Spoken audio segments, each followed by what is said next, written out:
Welcome to Google Ads Unleashed, the podcast that helps you harness the power of Google Ads. And now your host, Jeremy Young.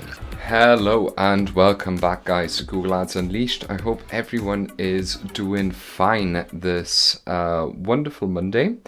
And today, I'm not late to the party, but today I want to tell you about two updates which have happened in the last sort of 2 weeks. And you should really be aware of this, right? So, two updates specifically that concern search ads, okay? So, the first thing that I want to be talking about is that there has been a change for how Google runs different auctions for each ad location. So first of all, maybe let's talk a little bit about what that means, ad location. So as you probably realized, if you run, for instance, let's say an target impression share campaign, that you will find that there are various positions of the auction. You can more or less go for the impression share, right? And you probably already noticed last year that there's been a change to how top ads are defined. So that means like sort of the top 3 search result at the top. But rather that Google has started to throw different locations, ad locations into the mixer. For instance, in between organic search results, changes at the bottom of the search result page. You probably would have seen that there's quite a significant change into where your ads may appear on the SERP, and Google has actually now revealed and made a change to its documentation, which reads as follows. I'm actually gonna just sort of add to that document. And it says, when someone searches on Google, we run different auctions for each ad location. For example, top ads are selected by a different ad auction from ads that are shown in other ad locations. Your ads will only show once in a single ad location, but across ad locations, your ad can show more than once. So that means you may be, first of all, double serving. I have actually seen that there has been sort of tweets and LinkedIn posts of Ginny Marvin, who everyone knows is more or less the lady who communicates all of the big updates from Google and is more or less the liaison for all updates that are happening with Google Ads.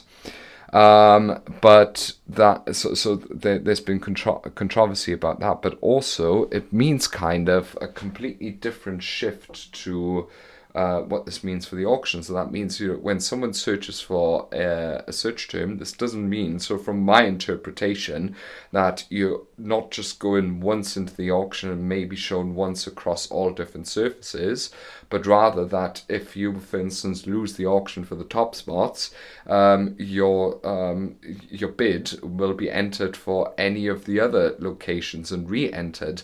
So it's not like, oh, I'm now at the bottom of the page and that was the end of it, what used to be position 4, 5, 6, whatever. But rather, if someone keeps scrolling, another auction happens and you may be then shown in those locations. So they're not really sure what kind of what this might do to absolute top impression share, what kind of this might do to any other metrics, but my call to action would be for everyone to keep a close eye on this and keep a close eye on your metrics, whether something changes, especially on your search campaigns.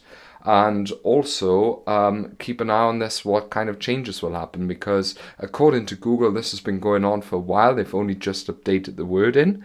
Really hard to kind of know what's correct, but this is a massive update, and just keep on top of that. The second update, which I find really interesting, which has only been announced a week or so ago as well, is that your ad headlines will now be used as site links. So if you run search campaigns and have, let's say, 15 different headlines in your responsive search ad, as you know, only 3 headlines can show at any given point. Now, I'm not entirely sure the math of this, so please forgive me if I'm getting this wrong. But if you have 15 different headlines, there's like an absolutely astronomical number, something like I think 45,000 variations in which the first 3 headlines can show. So you need really a lot of volume to test that many headlines and to test through.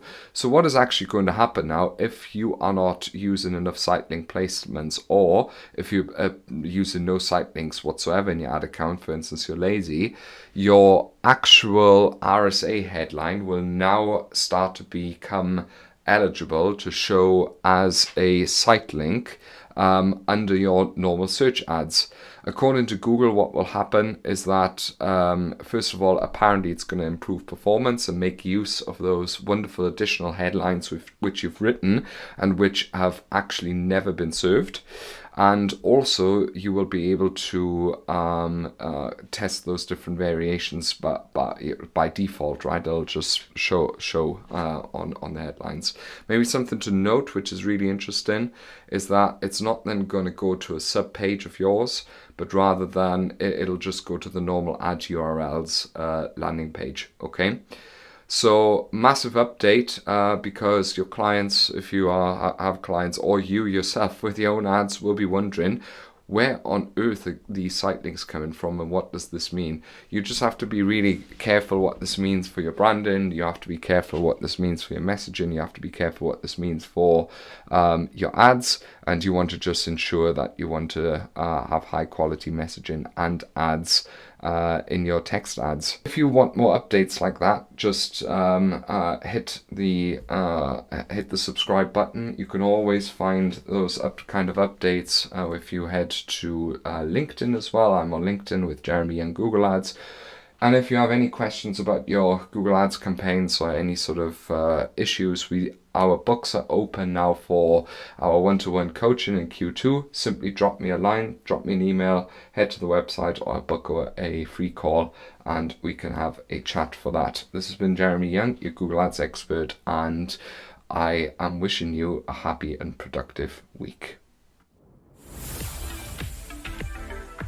Thank you for listening to Google Ads Unleashed.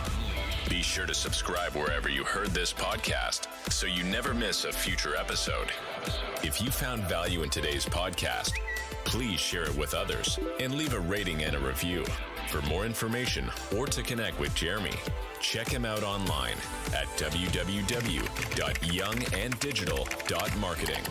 Thanks again for tuning in, and we'll see you next time.